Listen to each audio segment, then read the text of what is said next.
বাংলাদেশকে সত্যিই একটি নতুন অধ্যায়ের সামনে দাঁড়িয়ে ত্রয়োদশ জাতীয় সংসদ নির্বাচন শুধু ক্ষমতা বদলের বিষয় নয়, এটি ঠিক করবে রাষ্ট্র কি আবার কার্যকর পথে ফিরবে নাকি অস্থিরতার চক্রেই ঘুরতে থাকবে। টানা ১৫ বছর পর এটি প্রথম তুলনামূলক গ্রহণযোগ্য নির্বাচন। একটি নির্বাচিত সরকার পারে রাষ্ট্রের বৈধতা ফেরাতে, সংস্কারকে রাজনৈতিক শক্তি দিতে এবং রাজপথের সংঘাত কমাতে।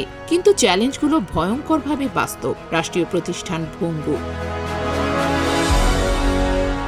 আইনের শাসন, বিনিয়োগ, জনআস্থা সবই সংস্কারের উপর নির্ভরশীল। অর্থনীতি চাপের মুখে, আর সবচেয়ে বিপজ্জনক শিক্ষিত তরুণদের কর্মহীনতা। এটি ভবিষ্যৎ রাজনৈতিক বিস্ফোরণের বীজ।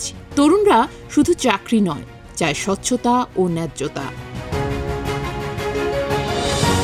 এই নির্বাচন যদি তাদের হতাশ করে, রাজনীতির ওপর বিশ্বাস ভেঙে পড়বে। এটাই সবচেয়ে বড় ঝুঁকি।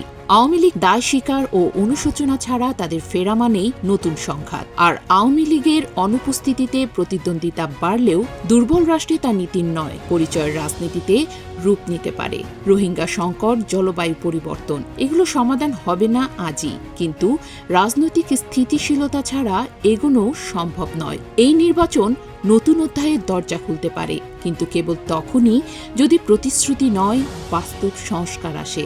নইলে ইতিহাস বলবে এটিও ছিল আর একটি সুযোগ যা হারিয়ে গেল।